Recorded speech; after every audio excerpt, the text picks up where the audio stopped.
Hello engineers. तो आज हम लोग डिस्कस करने वाले हैं आरआरबी जेई के बारे में। देखो, आरआरबी जेई को 30 डे के आसपास ही बचे हुए हैं, 30 डे से कम ही बचे हुए हैं अगर बोला जाए तो। 17 तारीख को हमारी एग्ज़ाम है, 17 से पहले भी हो सकते हैं। तो मैक्सिमम जो है 17 तक डेट जा सकती है। तो 17 तक अगर बोला जाए तो 30 दिन से भी कम दिन बचते हैं। तो इन इफेक्टिव मतलब इन दिनों को हमको इफेक्टिवली किस तरीके से यूज़ किया जाए, इसके लिए हम लोग एक डेली शेड्यूल 30 डे का प्रोग्राम बनाएंगे, जिससे क्या है कि हम लोग आसानी से चीज़ें कवर कर लेंगे। अब देखो, अब क्या हो गया कि बहुत सारे स्टूडेंट जो थे उन लोगों ने एसएससी जेई का एग्ज़ाम दिया, और एसएससी जेई का एग्ज़ाम देने के बाद में 2-4 दिन रेस्ट किया, और उसके बाद फिर जैसे मार्क्स अभी रिलीज़ हुए। अब 200 मार्क्स किसी के आ रहे हैं, किसी के 210 आ रहे हैं, तो उस हिसाब से देखा जाए तो सिलेक्शन के चांसेस कम लग रहे हैं। तो हम लोग क्या कर रहे हैं कि आगे जो है अपने मेन एग्ज़ाम पे फोकस कर रहे हैं, जो दूसरा एग्ज़ाम हमारा जो एकदम कंटिन्यू वे में है। तो दूसरा एग्ज़ाम बोला जाए तो सबसे जो पहले जो एग्ज़ाम होने वाला है वो हमारा आरआरबी जेई का एग्ज़ाम होने वाला है। तो उस पे बिल्कुल फोकस करना बहुत ज़्यादा ज़रूरी है। अगर हम लोग उस पे फोकस नहीं करते हैं और हम लोग डायरेक्ट एसएससी जेई पे ही कंटिन्यू करते हैं, तो थोड़ी दिक्कत हो सकती है। अगर हमारे पास अपॉर्चुनिटी और चांसेस हैं तो हमको एक चांस लेना बिल्कुल बनता है। तो और ज़रूरी नहीं है कि पूरा दिन हम लोग आरआरबी जेई के लिए दें। हम लोग अपने दिन का आधा टाइम जो है वो आरआरबी जेई के लिए दे सकते हैं, और आधा टाइम हम लोग टेक्निकल के लिए दे सकते हैं। तो देखो, आरआरबी जेई का जो नॉन टेक है, उसके नॉन टेक के साथ में हमारी एसएससी जेई की नॉन टेक की तैयारी हो जाएगी, प्लस जो आधा टाइम बचेगा उसमें हम लोग टेक्निकल पढ़ देंगे, तो हमारी सिविल इंजीनियरिंग के सब्जेक्ट जो हैं वो भी कवर होते जाएंगे। अब देखो, बात ऐसी है कि हम लोग को प्रॉपर वे में और सही तरीके से तालमेल बना के सब चीज़ चलनी पड़ेंगी, तब जाके सारी चीज़ें कवर होंगी। अगर हम लोग सोचें कि नहीं, हम लोग नॉन टेक पढ़ते जाएं और आगे टेक्निकल ना पढ़ें, तो कुछ नहीं होने वाला है, आगे जाकर हम बिल्कुल अटकने वाले हैं। या फिर हम लोग सोचते हैं टेक्निकल टेक्निकल हम लोग अभी पढ़ देते हैं, तो नॉन टेक का जो पेपर होगा अभी आरआरबी जेई का, और एसएससी जेई में भी नॉन टेक जो है 100 नंबर का आता है, तो उसमें हम लोग रह जाएंगे। तो हम लोग को कोशिश ये करनी है कि प्री में अच्छे से अच्छे मार्क्स गेन करने की। और इस बार का पेपर ऐसा पेपर आया था एसएससी जेई का कि जिसने प्री में अच्छे खासे स्कोर किए हैं उसके चांसेस बहुत अच्छे बनते हैं, और जिसने प्री में अच्छा खासा स्कोर नहीं किया और मेंस में भी अगर स्कोर नहीं कर पाए तो दोनों तरफ से रह जा रहा है, जैसे मेरे साथ हुआ। तो कोई मतलब नहीं निकलेगा। अभी भले रिजल्ट नहीं आया, लेकिन मार्क्स देख के हमको 100% समझ में आ जाता है कि हम कहाँ पे लाई कर रहे हैं। तो अगर हमसे गलतियां हुई हैं तो उन गलतियों को सुधारा जा सकता है। अगर अभी सिलेक्शन नहीं हुआ तो कोई दिक्कत की बात नहीं है। जरूरी नहीं है कि अभी सिलेक्शन नहीं हो तो कहीं सिलेक्शन नहीं होगा, सिलेक्शन होगा। लेकिन क्या है कि चीज़ों को हमको आसानी से और प्रॉपर वे में लेके चलनी पड़ेगी। अगर हम लोग यही सोच के बैठ जाएं कि नहीं, इस बार मेरा सिलेक्शन हो गया तो ठीक है, नहीं हुआ तो छोड़ दूंगा मैं सारी चीज़ें, तो ऐसा बिल्कुल नहीं छोड़ना है। एक चीज़ें सोच के बैठो कि तुमने स्टार्ट क्यों किया था। सबसे पहले यही चीज़ सोचना कि मैंने स्टार्ट क्यों किया था। अगर मैंने स्टार्ट किया था तो मैं खत्म करूंगा। और अगर ये चीज़ नहीं है तो मैंने 2 महीने पढ़ दिया उसके बाद छोड़ दिया, 3 महीने पढ़ दिया उसके बाद छोड़ दिया, 6 महीने पढ़ दिया उसके बाद छोड़ दिया, तो मतलब ही क्या निकल रही है। इससे अच्छा ना पढ़ना था। उससे अच्छा प्राइवेट कंपनी ज्वाइन कर लेते, उससे ज़्यादा पैसे कमा लेते और अच्छी पोजीशन में भी पहुंच जाते। तो ये चीज़ मैटर नहीं करती है। तो अगर हमने स्टार्ट किया है तो कुछ करने के लिए किया है, और वो चीज़ अगर हमको नहीं मिलती है तो वो स्टार्ट करने का हमको फ़ायदा ही क्या हुआ। तो इसलिए यही सोच के साथ में बिल्कुल हमको आगे बढ़ना है कि अगर हम लोग स्टार्ट किए हैं तो कुछ अच्छी जगह पे जाकर ही वो चीज़ें खत्म होंगी, और बहुत सारी अपॉर्चुनिटी हमको अभी मिलने वाली है। एक एग्जाम नहीं निकला तो कोई दुनिया खत्म नहीं होगी, बहुत सारे एग्जाम अभी बाकी है। तो हम लोगों को उन एग्जामों पे ही फोकस करते हुए जाना है। तो जैसे कि देखो, आरआरबी का एग्जाम पीक पर है, तो आरआरबी में क्या क्या आता है। मैथ आएगा, साइंस आएगी, उसके बाद फिर जो हमारा रीजनिंग है वो आने वाला है, और फिर जनरल अवेयरनेस, करंट अफेयर, ये चीज़ आने वाला है। तो अगर हम लोग इनका प्रॉपर एक शेड्यूल बनाया जाए कि कैसे क्या करना है, तो वो चीज़ अब हम आज डिस्कस करेंगे, ताकि हम वो चीज़ें जो है कंटिन्यू वे में चलती जाएगी चलती जाएगी चलती जाएगी, चीज़ें हमारी कवर होती जाएंगी, और आसानी से सारी चीज़ें जो हमारी कंप्लीट बिल्कुल होने के 100% चांसेस हैं। तो आइए हम लोग देखते हैं। तो देखो, सबसे पहले अगर देखा जाए तो आरआरबी जेई पे हम लोग बिल्कुल 100% फोकस किए हुए हैं अभी। तो आरआरबी जेई हम लोग को सर्च कर लेना है सबसे पहले तो। मतलब सर्च तो हम लोग क्या करेंगे, हमको पता है वैसे चीज़ें, पर मैं एक सहूलियत के लिए एक सर्च कर लेता हूँ, आरआरबी जेई का सिलेबस क्या है। तो जैसे ही मैं आरआरबी जेई का सिलेबस चेक करता हूँ, तो कहीं से भी अपन जो है उसका चेक कर लेंगे पैटर्न, जिससे हम लोगों को पता चल जाएगा।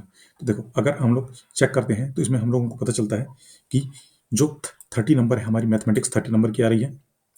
उसके बाद जो हमारा रीजनिंग है वो 25 नंबर का आ रहा है। अवेयरनेस जो है 15 नंबर की आ रही है, और जनरल साइंस है वो भी 30 नंबर की आ रही है। देखो कितना ज़्यादा। अगर हम लोग दूसरे तरफ अगर अपना एसएससी जेई के एग्जाम को लेते हैं, तो एसएससी जेई का एग्जाम जो है तो वो भी इसी पैटर्न में आने वाला है हमारा।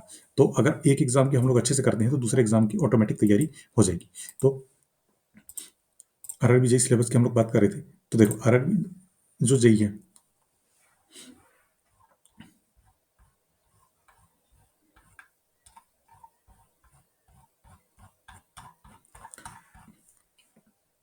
तो एग्जाम पैटर्न को समझना बहुत ज़्यादा जरूरी है। किसी भी एग्जाम को निकालने के लिए उसके एग्जाम पैटर्न को समझना सबसे ज़्यादा जरूरी है।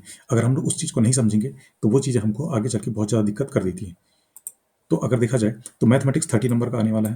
देखो, रीजनिंग 25, जनरल अवेयरनेस 15 और ये साइंस 30। इस तरीके से हमारे 100 मार्क्स हो जाते हैं और टाइम हम लोग को मिलेगा 90 मिनट।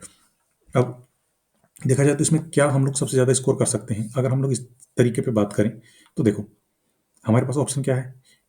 रीजनिंग। इसमें हम लोग 25 में से 25 नहीं तो कम से कम 22 नंबर तो ला ही सकते हैं, है ना। उसके बाद देखा जाए जनरल अवेयरनेस, तो जनरल अवेयरनेस जो है ये हमारा जो वीकेस्ट पॉइंट ये कहलाएगा।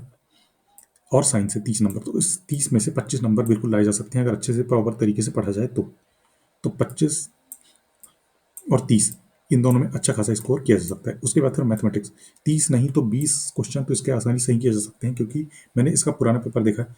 बहुत ही एकदम समझ लो हलवा टाइप का पेपर था। चीज़ें आसानी से उसमें कवर हो जाएंगी।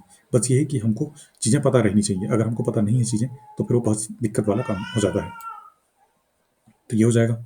उसके बाद जनरल अवेयरनेस जो है, तो जनरल अवेयरनेस की बात की जाए तो इसमें जो है अगर हम लोग एसएससी जेई का जो हमने पहले पढ़ा था और अभी भी हम लोग पढ़ेंगे, ऐसा नहीं कि बिल्कुल नहीं पढ़ेंगे, तो इस जनरल अवेयरनेस में क्या होगा कि इस 15 नंबर का जो आने वाला है तो इससे हम लोग जो है बाकी चीज़ें भी एक्स्ट्रा, जरूरी नहीं कि 15 का आ रहा है तो टोटल 15 में से करंट अफेयर पूरे 15 ही आ जाएंगे।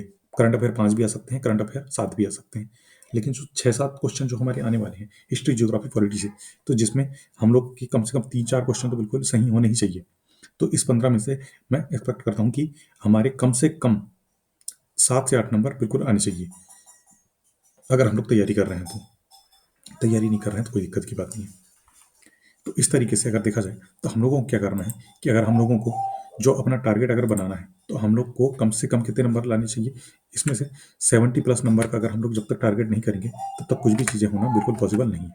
70 प्लस नंबर हम लोग को 100% स्कोर करने पड़ेंगे इसमें, क्योंकि अगर और जो कटअप देखा जाए पिछली बार का, अगर आरआरबी जेई का मैं कटअप की बात करूं, जैसे आरआरबी जेई के पिछली बार की कटअप अगर हम लोग देखते हैं,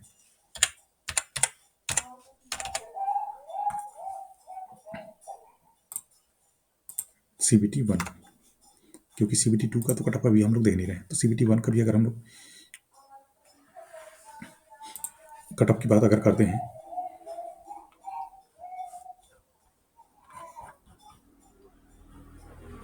तो ये देखो, इसमें जो है कट ऑफ 65 टू 75 पिछली बार किया था। सीधी सी बात है, लेवल बढ़ चुका है, तैयारी हर कोई करने लग गया है। तो ये 75 से 80 के बीच में अगर हम लोग स्कोर कर पा रहे हैं टेस्ट सीरीज में तो वेल एंड गुड, और अगर नहीं कर पा रहे हैं तो हम लोग को अच्छी तैयारी करनी पड़ेगी। देखो, मैं इसलिए ये सब बता रहा हूँ कि इतना करना चाहिए, क्योंकि कोई भी कैटेगरी का बंदा हो, अगर जैसे मान लो एसटी कैटेगरी का भी बंदा है तो उसके 50 नंबर मिनिमम तो होने चाहिए, तब जाके वो फर्स्ट एग्जाम पेपर निकाल पाएगा। अगर उतने नहीं हुए तो नहीं निकाल पाएगा वो। और इसका मार्क्स जो है वो काउंट तो होना नहीं है, ये केवल हमारा स्क्रीनिंग टेस्ट है एक तरीके से। जैसे फर्स्ट में क्या है कि फॉर्म भले ही 15-20 लाख 30 लाख 1 करोड़ कितने भी क्यों ना भरे हों फॉर्म, लेकिन सीबीटी 1 जो है वो सबके सब नहीं निकाल पाएंगे। ये भी जानते हैं कि तैयारी करने वाले कुछ चुनिंदा लोग ही हैं, तो जो कुछ तैयारी कर रहे हैं और जो कुछ तुक्के में निकल जा रहे हैं वो ही इसमें रहेंगे जो फर्स्ट पेपर निकाल पाएंगे। और उसके बाद फिर जो सेकंड पेपर होगा उसमें बिल्कुल एकदम पढ़ने वाले ही निकाल पाएंगे, क्योंकि वो पेपर होता है 150 नंबर का। अब वो जो 150 नंबर का पेपर होता है तो उस 150 नंबर के पेपर में वही आदमी निकाल पाएगा जो अच्छे से तैयारी किया होगा। अब देखो, जैसे पुराना वाला हम लोग बात करते हैं, ये वाला देखो, तो हम लोग ले लेते हैं कोई भी जोन ले लेते हैं, इलाहाबाद जोन को ही ले लेते हैं चलो। तो इलाहाबाद जोन में जनरल कटअप उस टाइम पे 61.65 ओबीसी का ये इतना गया था। अगर मैक्सिमम कटअप की बात करी जाए तो पटना का गया था 80 नंबर के आसपास गया हुआ था, है ना। अब ये हमको 150 में से लानी है। अब 150 में से लाना आसान भले लग रहा है, लेकिन 1/3 माइनस मार्किंग के साथ में लाना बहुत कठिन हो जाता है। इसमें जो टेक्निकल सब्जेक्ट है उसमें टोटल जो हम लोग सब्जेक्ट पढ़ते हैं वो सब्जेक्ट तो आते ही हैं, प्लस कुछ एक्स्ट्रा सब्जेक्ट भी हैं जो इसमें आते हैं, तो हम जो हमको कवर करना पड़ेगा। प्लस करंट अफेयर भी आता है इसमें, प्लस साइंस भी आता है इसमें।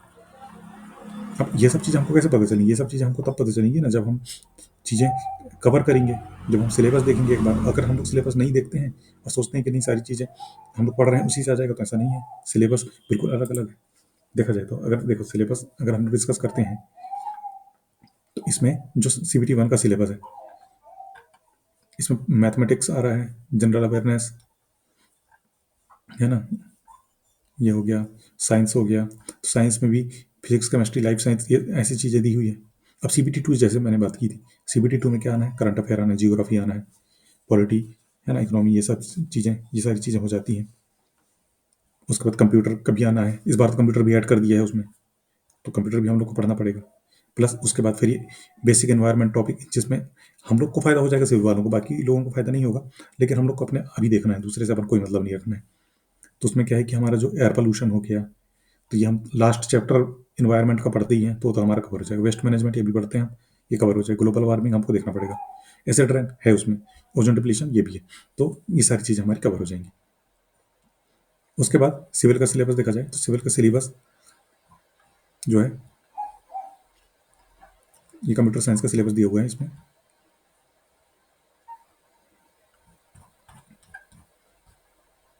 उसके बाद प्रिंटिंग टेक्नोलॉजी, ये तो फर्स्ट पेपर का ही दे दिया इन लोगों ने। तो कुल मिला के ये है कि अगर हमको चीज़ें करनी है, तो हम लोगों को बहुत ही सही तरीके से और सही वे में चीज़ों को करना पड़ेगा, अगर हमको सिलेक्शन लेना है तो। अगर हम लोग को सिलेक्शन नहीं लेना है तो कोई दिक्कत की बात नहीं है, लेकिन अगर हम लोगों को सिलेक्शन लेना है, तो हम लोग कुछ चीज़ों को अच्छे से ही कवर करना पड़ेगा, तब जाके चीज़ें कवर होंगी। और हम लोग अगर सोच लें कि नहीं, ऐसा हो जाएगा, वैसा हो जाएगा, तो ऐसा कुछ नहीं होता है। देखो, सीधी सी बात है, सिलेक्शन हमको लेना है, प्रैक्टिस हमको करनी पड़ेगी, कोशिश हमको करनी पड़ेगी। किसी दूसरे के करने से या किसी दूसरे के कहने से कुछ नहीं होने वाला है। तो इस चीज़ को समझ लो। इस चीज़ को समझना इसलिए ज़रूरी है, क्योंकि तैयारी अपने हाथ में है और चीज़ें कवर करना अपने हाथ में है। दूसरे के हाथ में कुछ भी चीज़ नहीं है। अगर हम लोग पढ़ेंगे तभी हमारा सिलेक्शन होगा, नहीं पढ़ेंगे तो हमारा सिलेक्शन बिल्कुल नहीं होने वाला है। ये चीज़ को समझ लो। अगर हम लोग कहीं से मार खा रहे हैं, तो हमको अपनी गलतियों को पहचानना होगा और अपनी उन गलतियों से सीखना पड़ेगा कि हमने क्या गलती करी थी। जैसे कि अगर मैं अपनी बात करूँ कि मैंने अभी जो एसएससी जेईई का पेपर दिया, उसमें क्या-क्या गलतियाँ हुई मेरे से। तो सारी चीज़ें अगर मैं डिस्कस करूँ ब्रीफली, तो सबसे पहली गलती ये थी कि जैसे प्री का जब एग्ज़ाम होने वाला था, तब मैंने कुछ शॉर्ट नोट्स बनाए थे। शॉर्ट नोट्स किस तरीके से बनाए थे, ये भी बता देता हूँ। एक तो मैंने क्या था कि सब्जेक्ट के शॉर्ट नोट्स बनाए थे, पूरे नहीं बना पाया था मैं, कुछ बना पाया था। प्लस जो मैं टेस्ट देता था, उसके भी मैंने शॉर्ट नोट्स बनाए थे। टेस्ट के शॉर्ट नोट्स हो गए, सब्जेक्ट के शॉर्ट नोट्स हो गए। उसके बाद फिर क्या हुआ कि जो प्रीवियस ईयर थे, उनके कुछ शॉर्ट नोट्स हो गए। अब वो एक साथ कंपाइल हो गए, तो काफ़ी मोटे शॉर्ट नोट्स हो गए। तो वो लास्ट टाइम पे मैं कवर कर नहीं पाया, पूरी पढ़ नहीं पाया। उसके बाद फिर प्री एग्ज़ाम के बाद फिर कुछ काम वगैरह में लग गए अपन, या फिर मैंने उस पढ़ाई कंटिन्यू नहीं की। मुझे लग रहा था कि नहीं, कट ऑफ के आसपास नंबर आ रहे हैं, कहीं निकलेगा नहीं निकलेगा, कन्फ्यूज़न है। रिजल्ट आया 2-3 महीने में, पता चला हो गया। अब उसके बाद फिर जब फिर से स्टार्ट करना था, तो मैंने फिर से नए नोट्स बनाने स्टार्ट कर दिए, जबकि मुझे उसी नोट्स पे कंटिन्यू करना था। ये गलती हो गई। तो नए नोट्स मैंने बनाए, तो नए नोट्स कुछ दिन बनाए, उसके बाद मैं सोच रहा था कि अरे यार, इसमें तो बहुत ज़्यादा टाइम लग जा रहा है। इससे अच्छा तो मैं चीज़ों को रिवाइज़ कर लूँगा और बाद में नोट्स बना लूँगा। और ये चीज़ें खिसकती गई, नोट्स नहीं बन पाए। लास्ट टाइम पे मैंने बनाए नोट्स, लेकिन वो कोई मतलब के नहीं थे। लास्ट मतलब के थे, ऐसा नहीं बोल सकते कि मतलब के नहीं थे। लास्ट टाइम पे बने थे वो नोट्स, लेकिन उतने इफेक्टिवली यूज़ नहीं हो पाए, जितने अगर मैं शुरू से बनाते जाता तो यूज़ हो जाते। तो एक ये नुकसान मेरे को हो गया। तो इसलिए हम लोग जब आज से अगर तैयारी स्टार्ट कर रहे हैं, तो हम लोग कोशिश करेंगे कि आज से ही हम लोग शॉर्ट नोट्स बनाते जाएँ, और जब तक हमारा एग्ज़ाम डेट आ नहीं जाता है, तब तक हम लोग को आराम से वो नोट्स बनाने हैं। वो 7 दिन पहले तक, ताकि 7 दिन जो बचेंगे हमारे, उसमें वो नोट्सों को हम लोग आराम से डिस्कस कर सकें। तो ये गलतियाँ हो गई। उसके बाद फिर क्या हुआ, दूसरी गलती मेरे से ये हुई कि जिससे मैंने टेस्ट लगाए, उसके बाद जो मेरे नंबर थे, वो कुछ नंबर कम आने लग गए, वो कुछ नंबर ज़्यादा आने लग गए। इस तरीके की चीज़ें होने लग गई। तो कभी के नंबर जैसे ज़्यादा आ जाते हैं, कभी के नंबर कम आ जाते हैं। तो मैंने ये सोचा कि अरे यार, जैसे नंबर तो अभी कम आ रहे हैं, तो क्या होगा, क्या नहीं होगा? तो इस तरीके की चीज़ें दिमाग में चलने लग गई। तो ये चीज़ें एक तरीके से दिक्कत देने लग जाती हैं कि क्या हो गया मेरे साथ में, क्या हो गया मेरे साथ में, इस तरीके से करके। तो मेन दिक्कत यहाँ पे आ गई कि जैसे ही पेपर पास आते जाता है, तो हम लोग टेस्ट देना अवॉइड करने लग जाते हैं। देखो, टेस्ट देना अवॉइड करना वो ठीक है, लेकिन टेस्ट एक प्रॉपर तरीके से देना बहुत ज़्यादा ज़रूरी है। तो मेरी ये गलती रही कि मैंने प्रॉपर तरीके से पूरे टेस्ट नहीं दिए। तो एक ये मेरी गलती मैं मानता हूँ। तो इसलिए अब अगर मैं तैयारी स्टार्ट करूँगा, तो मैं ये गलती बिल्कुल नहीं करूँगा। मैं टेस्ट लूँगा, डेली दूँगा, भले नंबर कितने भी आएँ। तो ये गलती एक तरीके से हो गई, और ये मैं अपने टर्म में बता रहा हूँ कि सारे स्टूडेंट ये गलती करते हैं कि टेस्ट जो है प्रॉपर तरीके से नहीं देते हैं। तो उससे देखो, टेस्ट देने से ये फ़ायदा रहता है कि जो हमारे कंसेप्ट हैं, वो सारे ब्रीफली डिस्कस हो जाते हैं और चीज़ें कवर हो जाती हैं। अगर हम लोगों ने नहीं दिया तो, मतलब टेस्ट दिया तो, और अगर टेस्ट नहीं देते हैं, तो वही चीज़ें हमारी दिक्कत क्रिएट करने लग जाती हैं। तो वो एक तरीके से नुकसान वाला ही काम हो जाता है। तो इसलिए टेस्ट देना बहुत ज़्यादा ज़रूरी है। टेस्ट अगर नहीं देते हैं, तो हमारे लिए ही नुकसानदायक है। तो इसलिए क्या है टेस्ट बिल्कुल प्रॉपर वे में देना है और अच्छे तरीके से देते जाना है, लगातार देना है, ताकि कोई गलती ना हो। और उन टेस्टों के जो इंपॉर्टेंट पॉइंट हैं, अब देखो जैसे 100 क्वेश्चन का टेस्ट हम लोग दे रहे हैं, ऐसा तो है नहीं कि हमको 100 क्वेश्चन में से कोई भी क्वेश्चन ना बने, सारी चीज़ें नहीं लगे, सारी चीज़ें नहीं नहीं लग सकती।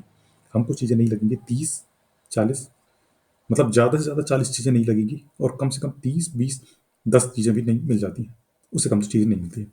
उन चीज़ों को हम लोग क्या करना है, अपने जो शॉर्ट नोट्स हैं उसमें ऐड करते जाना है। और शॉर्ट नोट्स बिल्कुल अब मैं बता रहा हूँ कि हम लोग फर्स्ट डे से ही बनाएंगे, क्योंकि ये गलतियाँ मैंने कर ली है, अब मैं दोबारा बिल्कुल भी वो गलतियाँ नहीं करना चाहता हूँ। ये मतलब इस तरीके से नहीं रहना है अपने को कि तैयारी ही करते जा रहे हैं, पंचवर्ती योजना बनती जा रही है, इस तरीके से बिल्कुल कोशिश नहीं करनी है। जो गलतियाँ मैंने कर ली हैं, अब मतलब अब तो वो गलती नहीं करनी है, भले दूसरी गलती हो जाए चलेगा। बड़ी भैया, बड़ी भैया। हाँ, तो मैं काम था। तो इस तरीके से क्या है कि जो हमारे से गलतियाँ हो गई हैं, अब वो गलती बिल्कुल नहीं होनी चाहिए। अगर वो गलती हो रही है तो वो हमारे लिए नुकसानदायक है। कोई भी हमारी गलती सुधारने नहीं आएगा, हमको हमारी गलती खुद ही सुधारनी पड़ेगी। तो हम लोग को सबसे पहले डिस्कस करना पड़ेगा कि हम लोगों ने क्या गलती करी थी। तो ये गलती बिल्कुल भी नहीं करनी है एग्ज़ाम में। और अब बिल्कुल देखो, मल्टीपल एग्ज़ाम को टारगेट करना कोई समझदारी वाली बात नहीं है, मैं भी जानता हूँ। लेकिन हमारे पास ऑप्शन नहीं है अभी। अगर अभी देखा जाए तो हमारे पास डायरेक्ट अगर एग्ज़ाम बोला जाए तो आरआरबी जेईई का एग्ज़ाम है सीधे-सीधे। एसएससी का एग्ज़ाम अभी लेट ही होगा। तो मैं ये कर सकता हूँ कि अभी के लिए जो नॉन टेक है उस पे ज़्यादा फोकस करके टेक्निकल थोड़ा कम कर सकता हूँ। लेकिन टेक्निकल पढ़ना बंद नहीं करूँगा, और टेक्निकल में एसएससी जेईई के क्वेश्चन लगाने तो 100% ज़रूरी है।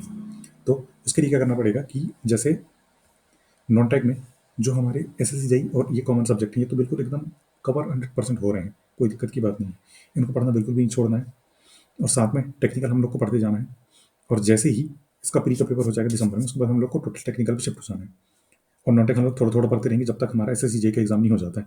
हम लोग बिल्कुल 100% इस बार अच्छे से टारगेट बनाएंगे, और प्री में कम से कम 130 के प्लस ही जाना है, 130-140 के प्लस ही जाना है, तभी कुछ बेनिफिट मिलेगा। क्योंकि अब एग्जाम पैटर्न अब हम लोग बिल्कुल समझ चुके हैं कि एग्जाम है, कोई कठिन एग्जाम तो आने वाला नहीं है, ज़्यादा ज़्यादा हार्ड नहीं आने वाला है, मॉडरेट आ सकता है। तो उस लेवल तक आ सकता है, तो उस लेवल तक जब सब पढ़ रहे हैं तो हमको ही पढ़ना पड़ेगा। और जो हम गलती कर रहे हैं तो वो हमको दोबारा नहीं करना है। एग्जाम देने में रिपीटेड स्टूडेंट भी रहते हैं, ऐसे कई स्टूडेंट रहेंगे जो बीआरओ में सिलेक्ट हो गए होंगे, ऐसे कई रहेंगे जो सीडब्ल्यूसी में सिलेक्ट हो गए होंगे, जो सीबीडब्ल्यूडी के लिए दे रहे होंगे। तो इस तरीके से बहुत सारे रिपीटेड स्टूडेंट, ऐसे कई स्टूडेंट रहते हैं जो एक एक नंबर से रह गए हों, ऐसे कई स्टूडेंट होंगे जो अभी स्टार्ट कर रहे हैं। तो हमको उनसे बिल्कुल भी नहीं डरना है, हमको हमारी तैयारी अच्छे तरीके से करनी है, अपनी गलतियों को बिल्कुल कम करते जाना है। और गलतियाँ जिस दिन कम हो जाएंगी उस दिन हमारा सिलेक्शन 100% हो जाएगा। तो देखो, अभी आरआरबी जेई पे बिल्कुल फोकस करना है। जैसे ही आरआरबी जेई की एग्जाम खत्म होती है उसके बाद हम लोग टेक्निकल पढ़ना स्टार्ट कर देंगे। वो टेक्निकल हमारा एसएससी जेई में भी काम आ जाएगा, प्लस आरआरबी जेई में भी काम आ जाएगा। तो कोई दिक्कत की बात नहीं रहेगी। तो अब बात करते हैं हम लोग, जो हमारा पैटर्न हम लोग ये देख रहे थे, तो ये पैटर्न वगैरह तो हम लोगों ने देख लिया, सारी चीज़ें हमारी कवर हो गई। तो अभी कुछ देर के बाद मैं एक और वीडियो बनाऊंगा, उसमें मैं टास्क शेड्यूल कर दूंगा। तो वो टास्क से लेके जब तक एग्जाम नहीं हो जाता है तब तक हम लोग को टास्क टास्क जो है फॉलो करते जाएंगे, ताकि 30 डे में हम लोग इफेक्टिवली चीज़ें रिवाइज कर पाएँ। अब रिवाइज क्या है, अब नई चीज़ें ही पढ़नी पड़ेंगी तो चीज़ें पढ़ पाएँ, ताकि हम लोग मैक्सिमम टू मैक्सिमम स्कोर कर सकें। क्योंकि बहुत सारे स्टूडेंट, देखो दो तरीके के स्टूडेंट हो सकते हैं, एक तो वो स्टूडेंट रहेगा जो फ्रेशर रहेगा, और एक वो स्टूडेंट रहेगा जो बिल्कुल नया स्टूडेंट रहेगा।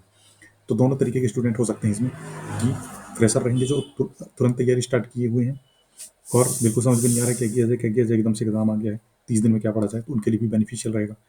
और ऐसे स्टूडेंट रहेंगे जो फ्रेशर नहीं है, पहले से पढ़ रहे हैं, तो उनको एक प्रॉपर रिवीजन की स्ट्रेटजी मिल नहीं पा रही, तो उनके लिए फायदेमंद रहेगा, दोनों के लिए फायदेमंद रहेगा। तो मिलते हैं उस टास्क में। ओके।